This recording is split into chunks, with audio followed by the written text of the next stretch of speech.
Hello friends, welcome back to Pi Study Circle. My name is Tabassum. So guys, आज की जो मेरी video है वो है 10th CBSE हिंदी वाले स्टूडेंट्स के लिए।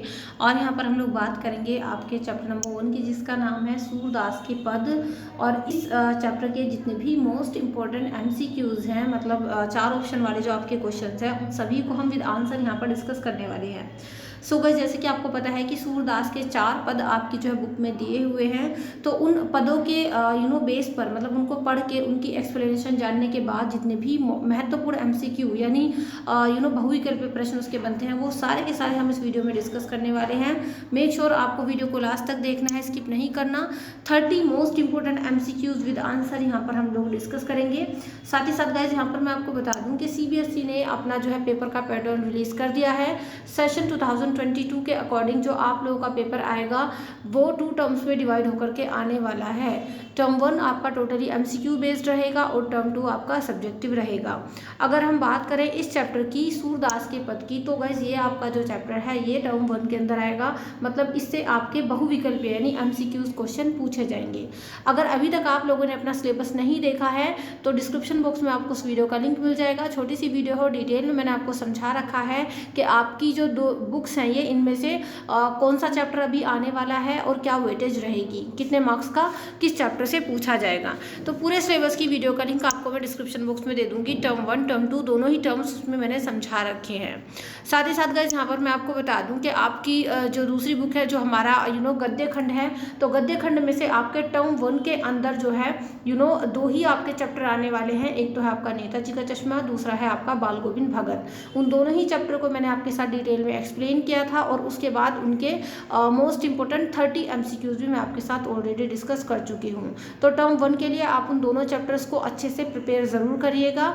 दोनों वीडियो का लिंक आपको डिस्क्रिप्शन बॉक्स में मिल जाएगा। आपको पहले उस चैप्टर की स्टोरी को समझना है, नेताजी का चश्मा और साथ ही साथ बाल गोविंद भगत, और उसके बाद उन दोनों ही चैप्टर के MCQs आप तैयार करिएगा।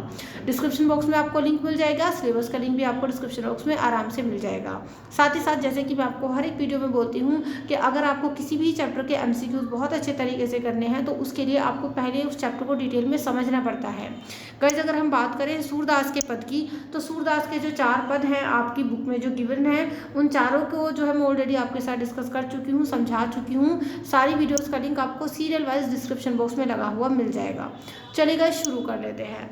बाकी चैनल को सब्सक्राइब करें ताकि आने वाली सभी वीडियोस आप तक आसानी से पहुंचते रहे। वीडियो को लाइक और शेयर करें ताकि मुझे मोटिवेशन मिलता रहे। पहला क्वेश्चन गाइस हम लोग देख लेते हैं। ये रहा आपका, उद्धव कृष्ण का कौन सा संदेश लेकर आए थे? पहला क्वेश्चन है। आपके 4 ऑप्शन है। ए ऑप्शन है प्रेम संदेश, बी ऑप्शन है अनुराग संदेश, सी योग संदेश, या फिर डी इनमें से कोई नहीं। तो देखो, अगर आपने इन पदों को ठीक से समझा है, इनको समझ कर आप बैठे हो, तो आपको पता होगा कि उद्धव जो है ना वो कृष्ण का योग संदेश लेकर के आए थे। किसके पास आए थे? गोपियों के पास। चलिए गाइस, आगे बढ़ लेते हैं। सेकंड जो क्वेश्चन है गाइस हम लोग का, वो है कि कृष्ण की संगति में रहकर भी कौन उनके प्रेम से अछूते रहे हैं? ए ऑप्शन है उद्धव, बी गोपियाँ, सी राधा, या फिर डी इनमें से कोई नहीं। तो देखो, कृष्ण की संगति में रहकर भी उनके प्रेम से अछूते जो रहे हैं वो है उद्धव। तो यहाँ पर आपका ए ऑप्शन सही है। आगे बढ़ लेते हैं गाइस। क्वेश्चन नंबर 3 जो है आपका, वो है उद्धव के व्यवहार की तुलना किसके पत्ते से की गई है? किसके पत्ते से? तो देखो, 4 ऑप्शन है। ए पीपल के, बी कमल के, सी केले के, या फिर डी नीम के। तो देखो, उद्धव के व्यवहार की तुलना जो है ना वो कमल के पत्ते से की गई है। जिस तरीके से कमल का जो हमारा फूल होता है वो पानी में रहता है, कीचड़ में खिलता है मतलब, लेकिन रहते हुए भी पानी में फिर भी उस पर एक भी पानी की बूंद नहीं गिरती। उसी तरीके से जो हमारे उद्धव थे श्री कृष्ण के साथ रह रहे थे, फिर भी उनके प्रेम से वो अछूते रह गए। तो उनके व्यवहार की तुलना की है कमल के पत्ते से। आगे बढ़ लेते हैं गाइस। क्वेश्चन नंबर 4 है आप लोगों का कि भाई गोपियों को अकेला छोड़कर कृष्ण कहाँ चले गए थे? जो मेन मतलब इसका पूरे चैप्टर का निचोड़ है या पूरा एकदम मेन मुख्य बिंदु है। तो देखो, ए ऑप्शन है ब्रज, बी है द्वारका, सी है मथुरा, या फिर डी वृंदावन। तो गोपियों को अकेला छोड़कर कृष्ण जो है ना वो मथुरा चले गए थे, इसलिए बेचारी गोपियाँ बहुत परेशान थी। क्वेश्चन नंबर 5 है गाइस आपका, गोपियों को कृष्ण का व्यवहार कैसा प्रतीत होता है? ए है उदार, बी है छलपूर्ण, सी है निष्ठुर, या फिर इनमें से कोई नहीं। तो देखो, गोपियां जो है ना वो कृष्ण के व्यवहार को कैसा बताती हैं? छलपूर्ण बताती है कि तुम तो छलिया हो, छल करते हो, छल कपट करते हो। चलिए गाइस, आगे बढ़ते हैं। क्वेश्चन नंबर 6 अभी हम लोग देखेंगे। क्वेश्चन नंबर 6 है कि गोपियां खुद को क्या समझती हैं? खुद को को क्या समझती हैं? ए ऑप्शन है डरपोक, बी निर्बल, सी अबला या फिर डी साहसी। तो देखो गोपियाँ खुद को ना अबला कहती हैं, तो यहाँ पर आपका सी ऑप्शन राइट होगा। चलिए गाइस आगे बढ़ते हैं। क्वेश्चन नंबर 7 है, गोपियाँ किसके प्रेम में आसक्त हो गई हैं? तो 4 ऑप्शन है, ए है आपका उद्धव प्रेम, बी कृष्ण प्रेम, सी संगीत प्रेम या फिर डी इनमें से कोई नहीं। तो देखो गोपियाँ जो आसक्त हुई हैं वो कृष्ण प्रेम में आसक्त हो गई हैं, ठीक है, तो यहाँ पर आपका बी ऑप्शन राइट होगा। आगे बढ़ लेते हैं गाइस। क्वेश्चन नंबर 8 है आप लोगों का कि इनमें से किस पक्षी की तुलना गोपियों से की गई है? ए ऑप्शन है कोयल, बी है मोर, सी है हारिल या फिर डी चकोर। तो देखो किसकी तुलना, किस पक्षी की तुलना गोपियों से की गई है? गोपियों की तुलना जो है पक्षी से की गई है, हम कह सकते हैं हारिल। हारिल पक्षी जो है उस पक्षी की तुलना जो है गोपियों से की गई है। तो यहाँ पर आपका सी ऑप्शन राइट है। तो चारों पदों की एक्सप्लेनेशन जानने आपके लिए इसलिए बहुत ज़रूरी है ताकि आप इजीली इनको जो है अटेम्प्ट कर पाएँ। तो एक्सप्लेनेशन रिगार्डिंग सभी वीडियोस का लिंक आपको डिस्क्रिप्शन बॉक्स में मिल जाएगा। सूरदास के ऑल पद हमने जो है डिस्कस कर रखे हैं, डिस्क्रिप्शन बॉक्स में लिंक गिवन है, एक बार ज़रूर देखिए, छोटी छोटी वीडियो है, ज़्यादा टाइम आपको नहीं लगेगा। तो देखो 9 क्वेश्चन है आपका, किसने प्रेम की मर्यादा का उल्लंघन किया है? ए गोपियों ने, बी उद्धव ने, सी राजा ने या फिर डी कृष्ण ने। तो देखो कृष्ण ने, यहाँ पर आपका डी ऑप्शन राइट है, कृष्ण ने प्रेम की मर्यादा का उल्लंघन किया है। नेक्स्ट क्वेश्चन है गाइस क्वेश्चन नंबर 10 कि भाई कृष्ण का योग संदेश लेकर कौन आए थे? A option Uddhav, B Balram, C सेवक या फिर डी इनमें से कोई नहीं। तो देखो कृष्ण का योग संदेश लेकर जो आए थे ना वो उद्धव आए थे, तो यहाँ पर आपका ए ऑप्शन राइट होगा। आगे बढ़ लेते हैं गाइस। क्वेश्चन नंबर 11 है आपका, कृष्ण के आने की प्रतीक्षा किसे है? कौन इंतजार कर रहा है कृष्ण के आने का? ए ऑप्शन है भक्तों को, बी है उद्धव को, सी है गोपियों को या फिर डी यशोदा को। तो देखो कृष्ण के आने का इंतजार यानी प्रतीक्षा जो है ना वो है गोपियों को, तो यहाँ पर आपका डी ऑप्शन राइट होगा। आगे बढ़ लेते हैं गाइस। क्वेश्चन नंबर 12 है आपका, कवि के अनुसार गोपियों का स्वभाव कैसा है? मतलब कवि जो पूछ रहा है हमसे वो कह रहा है कि बताओ भी गोपियों का स्वभाव कैसा है? ए चतुर, बी निर्दयी, सी घमंडी या फिर डी भोला। तो देखो भोले स्वभाव की हैं यहाँ पर गोपियाँ कवि के अनुसार। चलिए गाइस आगे बढ़ लेते हैं।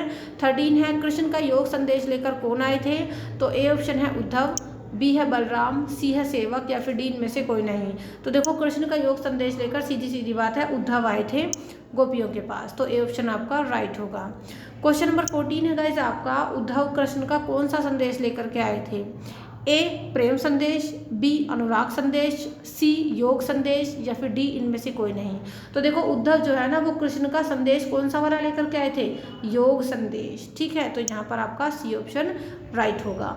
नेक्स्ट है गाइस आपका क्वेश्चन नंबर 15, तो गोपियों का मन चुराकर कौन ले गया था? सबको पता है भाई, आप देख सकते हैं श्री कृष्ण थे वो। तो 4 ऑप्शन है उद्धव, अक्रूर, नंद या फिर श्री कृष्ण। तो श्री कृष्ण यहाँ पर आपका राइट ऑप्शन है। चलिए आई होप आपको इतने क्वेश्चन अच्छे से समझ में आ गए होंगे। साथ ही साथ मैं आपको ये बताना चाहूँगी कि अगर किसी भी स्टूडेंट को इसकी PDF फाइल चाहिए तो पूरी PDF फाइल के लिए you can join my Telegram channel. Telegram का लिंक आपको डिस्क्रिप्शन बॉक्स में मिल जाएगा। वहाँ से आपको जितने हमारे बाल गोविंद भगत नेताजी का चश्मा जितने भी अलग चैप्टर्स हैं उन सभी के इम्पोर्टेंट क्वेश्चन वहाँ पर आराम से मिल जाएंगे। तो टेलीग्राम का लिंक डिस्क्रिप्शन बॉक्स में अवेलेबल है, उसको ज़रूर ज्वाइन करिए ताकि आपको PDF मिल जाए। साथ ही साथ अगर अभी तक लाइक नहीं किया है तो जल्दी से लाइक कर दो। हमने 15 क्वेश्चन देख लिए हैं और चैनल को सब्सक्राइब कर लो अगर अभी तक नहीं किया है तो। क्वेश्चन नंबर 16 है गाइस आपका, सूरदास के अनुसार सच्चा राजधर्म क्या है? ए प्रजा का हित करना, बी प्रजा से कर लेना, सी अनीति दूर करना या फिर डी राज्य प्राप्त करना। तो देखो सूरदास के हिसाब से सच्चा राजधर्म होता है प्रजा का हित करना, तो यहाँ पर आपका ए ऑप्शन राइट होगा। क्वेश्चन नंबर 17 देखेंगे हम, सूरदास के उपास्य देव कौन थे? तो बताओ कौन थे? ए ऑप्शन है आपका श्री कृष्ण, बी है श्री राम, सी है विष्णु या फिर डी निर्गुण ईश्वर। तो देखो जो सूरदास थे उनके उपास्य देव जो है सिंपल सी बात है श्री कृष्ण थे। श्री कृष्ण को की वो उपासना करते थे, उनको बहुत मानते थे, तो ए ऑप्शन आपका यहाँ पर राइट होगा। क्वेश्चन नंबर 18 देखेंगे हम लोग। क्वेश्चन नंबर 18 है, श्री कृष्ण के मित्र का क्या नाम है जो गोपियों का योग संदेश देता है? तो बताओ श्री कृष्ण का कौन सा फ्रेंड है जो गोपियों के पास योग संदेश लेकर के आता है? ए ऑप्शन है बलराम, बी है नंद, सी है उद्धव या फिर डी अक्रूर। तो देखो उद्धव है जो कि गोपियों के पास श्री कृष्ण का संदेश लेकर के आते हैं। 19 क्वेश्चन है गाइस आपका उद्धव को बड़भागी किसने कहा है? ये शब्द इसमें इस्तेमाल हुआ है आपके पदों के अंदर, बड़भागी। तो उद्धव को बड़भागी किसने कहा है? ए यशोदा माता ने, बी नंद ने, सी कंस ने, या फिर डी गोपियों ने। तो देखो गोपियाँ कहती हैं, वो गोपियाँ वैसे ही गुस्से से में रहती हैं, तो गोपियाँ उद्धव को बड़भागी कहती हैं। तो यहाँ पर आपका डी ऑप्शन राइट है। क्वेश्चन नंबर 20 है गाइस आपका, गोपियों ने किसके प्रति अपना प्रेम भाव व्यक्त किया है? किसके प्रति अपना प्रेम दिखाती हैं गोपियाँ? ए ऑप्शन है श्री राम के, बी है निर्गुण ईश्वर के, सी है श्री कृष्ण के, या फिर डी उद्धव के। तो देखो जो गोपियाँ हैं वो श्री कृष्ण के प्रति अपना प्रेम भाव व्यक्त करती हैं, तो यहाँ पर आपका सी ऑप्शन राइट होगा। आगे बढ़ लेते हैं गाइस, क्वेश्चन नंबर 21 है, प्रीति नदी किसके लिए प्रयोग किया गया है? प्रीति नदी, प्रीति नदी मतलब प्रेम की नदी, तो किसके लिए बोला गया है प्रेम की नदी शब्द? ए ऑप्शन है उद्धव के लिए, बी है यशोदा के लिए, सी है नंद के लिए, या फिर डी श्री कृष्ण के लिए। तो देखो प्रेम नदी शब्द जो इस्तेमाल हुआ है इन पदों के अंदर वो हुआ है श्री कृष्ण के लिए, तो यहाँ पर आपका डी ऑप्शन राइट होगा। आगे बढ़ लेते हैं, क्वेश्चन नंबर 22 है आपका, प्रथम पद में कौन अपने आप को भोली और अबला समझती है? जो पहला पद है ना, अगर अभी तक नहीं पढ़ा है चारों पद तो चारों पदों के लिंक डिस्क्रिप्शन बॉक्स में मिल जाएंगे, आराम से वहाँ से पढ़ सकते हो आप लोग। तो प्रथम पद में कौन अपने आप को भोली और अबला समझती हैं? बताओ कौन समझती हैं? ए ऑप्शन है देवकी, बी है यशोदा, सी है गोपियाँ, या फिर डी राधा। तो सिंपल सी बात है जी, गोपियाँ अपने आप को अबला भोली समझती हैं पहले पद में सूरदास के। आगे बढ़ लेते हैं गाइस, क्वेश्चन नंबर 23 है, गुड़ चाटी ज्यों पागी। ये जो आपकी लाइन ना, गुड़ चाटी ज्यों पागी, इस पंक्ति में गुड़, गुड़ का मतलब होता है गुड़, तो गुड़ किसे कहा गया है इस वाली लाइन में? जब आपने उन पदों को जब आप पढ़ोगे ना तो ये सारी लाइन वो दिखा दिखा के जब मैंने आपको समझाई है तो आप एक बार ज़रूर देख लेना। तो देखो गुड़ चाटी ज्यों पागी, ये जो लाइन है आपकी इसमें गुड़ यानी गुड़ किसे कहा गया है? ए है आपका श्री कृष्ण को, बी है उद्धव को, सी है श्री कृष्ण के प्रेम को, या फिर डी गोपियों को। तो देखो आपको कंफ्यूज बिल्कुल नहीं होना। बहुत सारे बच्चे क्या करेंगे, श्री कृष्ण को यहाँ पर जो है टिक लगा देंगे कि श्री कृष्ण को गुड़ कहा गया है, जबकि यहाँ पर श्री कृष्ण को गुड़ नहीं कहा गया, बल्कि जो श्री कृष्ण का प्रेम है ना, उनका जो प्रेम है, जो गोपियों को तड़पा रहा है, परेशान कर रहा है, उनके प्रेम को गुड़ कहा गया है। ठीक है, तो यहाँ पर आपका सी ऑप्शन राइट होगा। चलिए गाइस आगे बढ़ लेते हैं, क्वेश्चन नंबर 24 है, मन की मन ही मांझ रही।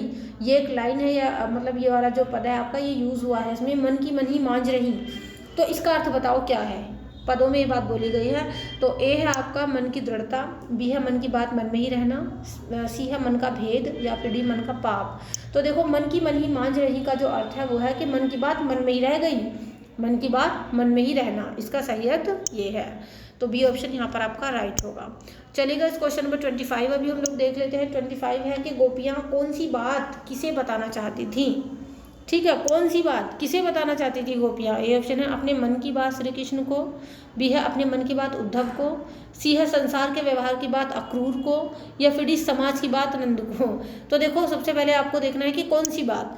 तो गोपियाँ अपने मन की बात, ठीक है, अपने मन की बात। दूसरी बात है कि किसे बताना चाहती थी? तो बताना चाहती थी श्री कृष्ण को, यानी गोपियाँ अपने मन की बात श्री कृष्ण को बताना चाहती थी। तो यहाँ पर आपका ए ऑप्शन राइट हो जाएगा। आगे बढ़े थे क्वेश्चन नंबर 26 है आपका, गोपियाँ सोते जागते दिन रात किसका ध्यान करती हैं? तो बताओ किसका ध्यान करती हैं? 26 नंबर का ये क्वेश्चन है। ए है श्री कृष्ण का, बी है उद्धव, सी है कंस, या फिर डी बलराम। तो देखो जो है ये मतलब गोपियाँ जो है सोते जागते दिन रात केवल और केवल श्री कृष्ण का ही ध्यान करती हैं। तो यहाँ पर आपका ए ऑप्शन राइट हो जाएगा। क्वेश्चन नंबर 27 है, गोपियाँ कड़वी ककड़ी किसे कहती हैं? तो बताओ गोपियाँ जो है कड़वी ककड़ी किसे कहती हैं? ए है ककड़ी को, बी है श्री कृष्ण को, सी है यशोदा को, या फिर डी उद्धव द्वारा दिए गए योग संदेश को। तो देखो कड़वी ककड़ी मतलब कोई इंसान जो कड़वी ककड़ी खा लेता है उसका मुंह कड़वा हो जाता है नहीं। तो गोपियाँ जो है ना जब उद्धव योग का संदेश लेकर के आते हैं तो उससे उनका मन इतना दुखता है गोपियों का, तो वो उनके दिए गए योग के संदेश को वो कहती हैं कड़वी ककड़ी के। तुम तो ऐसे जैसे कड़वी ककड़ी खा बताइए मतलब कुछ। चलिए क्वेश्चन नंबर 28 है आपका, मन चक्री का अर्थ बताओ, इसका क्या अभिप्राय है? मन चक्री का अर्थ 4 ऑप्शन है। ए है मन की चालाकी, बी है मन का चक्र, सी है मन की अस्थिरता, अस्थिरता का मतलब स्थिर नहीं है मन आपका, या फिर डी है मन की स्थिरता। तो देखो मन चक्री का अर्थ ये है कि मन हमारा अस्थिर है, अपनी जगह पर स्थिर नहीं है, कायम नहीं है। तो मन की अस्थिरता का अर्थ होता है मन चक्री। आगे बढ़ लेते हैं इस क्वेश्चन नंबर 29 है, सूता व्याधि हमको ले आए। ठीक है। सूतो व्याधि हमको ले आए। तो ये जो पंक्ति है इसमें व्याधि किसे कहा गया है आपको बताना है। ए है योग साधना को, बी है भक्ति संदेश को, सी है श्री कृष्ण को, या फिर डी है विरह को। तो देखो सूतो व्याधि हमको ले आए, ये जो पंक्ति है इसमें जो व्याधि है उसको कहा गया है योग साधना को। तो आपको बिल्कुल ध्यान रखना है, कंफ्यूज नहीं होना। सी क्वेश्चन नंबर 30 जो है गाइस आपका जो है लास्ट क्वेश्चन होगा इस वीडियो का।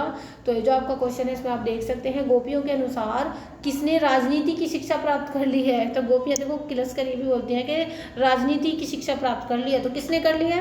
ए कंस ने, बी है नंद ने, सी है श्री कृष्ण ने, या फिर डी उद्धव ने। तो देखो गोपियाँ कहती हैं कि जो श्री कृष्ण है ना उन्होंने तो राजनीति भी सीख ली है, वो हमारे साथ पॉलिटिक्स खेल रहे हैं। तो इस तरीके से गाइस हमने यहाँ पर 30 most important MCQs with answer discuss कर दिए हैं। आई होप ये वीडियो आपके लिए हेल्पफुल रही होगी। अगर वीडियो थोड़ी सी भी पसंद आई हो तो प्लीज़ इसको लाइक करें, साथ ही साथ अपने सभी फ्रेंड्स के साथ शेयर करें, और इसके अलावा मेरे चैनल पर पहली बार आए हो तो जल्दी से उसको सब्सक्राइब कर लो ताकि आने वाली सारी की सारी स्कूल वीडियोज़ आप तक पहुँचती रहें। इसके अलावा गाइज अगर आपको इंग्लिश की बेहतरीन तैयारी करनी है तो इंग्लिश की अच्छी तैयारी के लिए इंग्लिश के जो आपके टर्म वाइज सिलेबस चल रहा है मोस्ट इंपोर्टेंट एमसीक्यूज या सब्जेक्टिव क्वेश्चन, तो उसके लिए आप मेरे दूसरे चैनल को ज़रूर विजिट करिएगा जिसका नाम है लर्न इंग्लिश बाय तबस्सुम। इस चैनल का लिंक मैं आपको डिस्क्रिप्शन बॉक्स में दे दूँगी। वहाँ पर आप लोगों का इंग्लिश का जो है पूरा सिलेबस टर्म वाइज चल रहा है। आपके जो चैप्टर्स हैं आपकी फर्स्ट फ्लाइट बुक के और दूसरी बुक के उनके जो मोस्ट इंपोर्टेंट एमसीक्यूज है विद आंसर विद एक्सप्लेनेशन मैं आपको लर्न इंग्लिश चैनल पर करा रही हूँ। तो इसका लिंक आपको डिस्क्रिप्शन बॉक्स में मिल जाएगा, तो उसको ज़रूर विजिट करिए। साथ ही साथ ये PDF अगर आपको चाहिए तो इसके लिए आप मेरे टेलीग्राम चैनल को ज्वाइन कर सकते हैं, उसका लिंक आपको डिस्क्रिप्शन बॉक्स में मिल जाएगा। और इसके अलावा सूरदास के जो चारों पद हैं उनको एक बार ज़रूर पढ़िएगा ताकि अच्छे से आप MCQs को और समझ पाए। ठीक है, देख कर ही आप निशान लगा दें, और सभी पदों का लिंक आपको डिस्क्रिप्शन बॉक्स में मिल जाएगा। और साथ ही साथ अपना सिलेबस पता करना भी आपके लिए बहुत ज़रूरी है ताकि आपको पता है कि क्या पढ़ना है और क्या नहीं पढ़ना। तो सिलेबस रिगार्डिंग वीडियो भी आपको डिस्क्रिप्शन बॉक्स में मिल जाएगी। और साथ ही साथ आपकी जो बुक है मतलब हमारी बाल गोविंद भगत और जो हमारा नेताजी का चश्मा चैप्टर है वो वीडियो भी डिस्क्रिप्शन बॉक्स में मिल जाएंगी। So guys see you in the next video में we will discuss next chapter MCQs। So till then keep studying in by study. Thank you so much and good bye. और साथ ही साथ like share और subscribe करना मत भूलिएगा। इसके अलावा अगर आपका कोई भी डाउट है so do comment the comment section. किसी टॉपिक से लेकर रिलेटेड वीडियो चाहिए तो भी आप मुझे कमेंट करके बता सकते हैं। और नेक्स्ट वीडियो में हम लोग एक चैप्टर और है जो आपके टर्म 1 में आएगा, उसके MCQs भी डिस्कस करेंगे। So guys, see you in the next video. Till then, keep studying in by study. Thank you so much and goodbye.